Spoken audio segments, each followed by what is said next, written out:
There are many religions, each with its own founders, prophets, and teachers who have been around for a long time. Christianity is the only one that has a founder who said he was the Messiah or the Son of God and proved that he was who he was by raising him from the dead. Easter celebrates the resurrection of Jesus Christ. Christ is also the person in history who was predicted 1,000 years before he was born by 18 different Old Testament prophets between the 10th and 4th centuries BC. Hundreds of years later, the exact details of Christ's birth, life, betrayal, and death prove that those prophecies were true. When David spoke about Christ's crucifixion 1,000 years ago, crucifixion was not a way to kill people. It was hard for other religious leaders to live and work after they died. People like Abraham and Moses and Buddha and Muhammad and Confucius all died quickly. When Christ came into the world as God's Son, he did it for the good of all of God's elect, paving the way for all who believe in life eternal in heaven.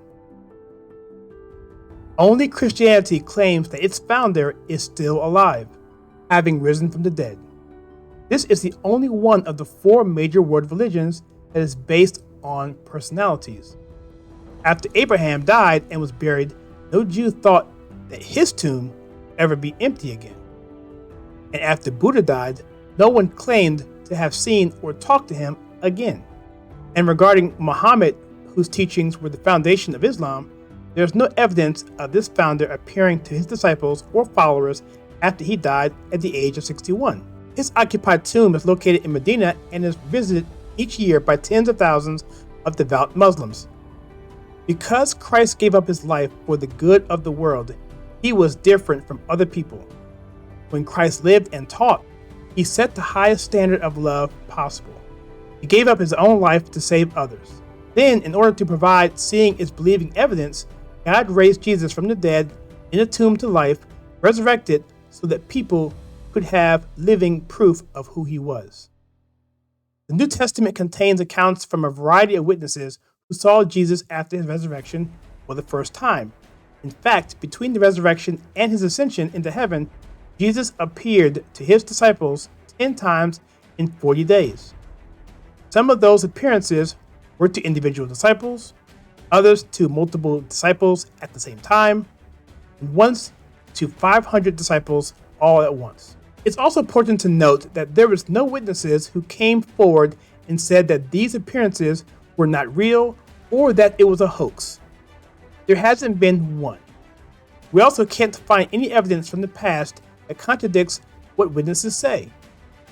Even though some people don't believe in the Bible story of Jesus, there is more reliable historical evidence for his life, teachings, miracles, and death than for any other ancient person. It is important to remember that 2 original biographical accounts of Alexander the Great's life were written by Arrian and Plutarch 400 years after he died.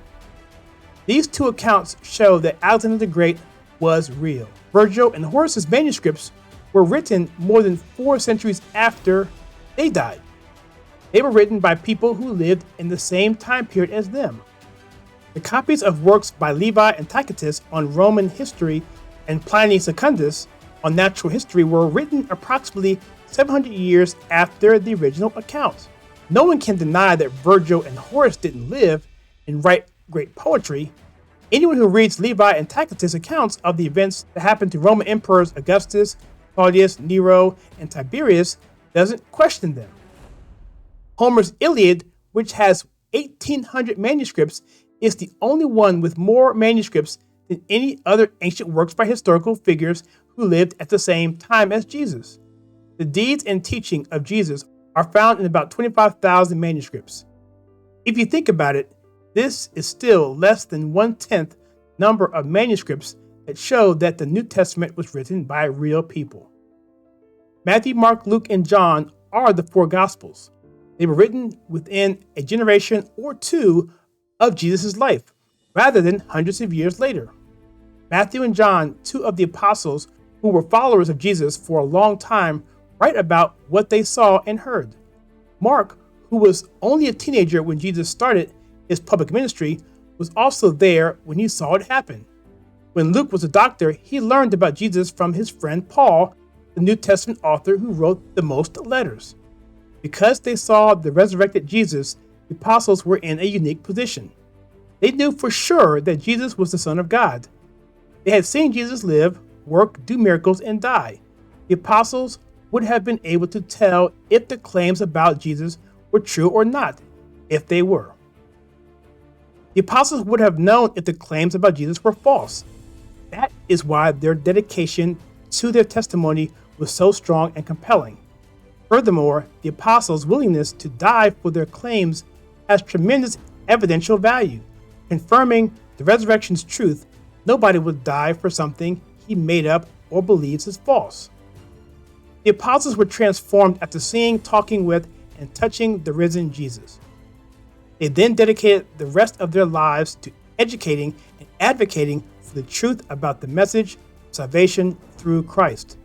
With the exception of John, who died exiled on the island of Patmos for his witness to Jesus, other 11 apostles, including Matthias, who replaced Judas, Jesus' betrayer, died for martyrs for their faith in Christ's divinity. Easter, which has its ultimate meaning in the resurrection, turns out to be one of ancient history's most carefully scrutinized and best attested events. The resurrection is real, and it has an impact on everything. Easter is the commemoration and celebration of a single event that forever changed the world.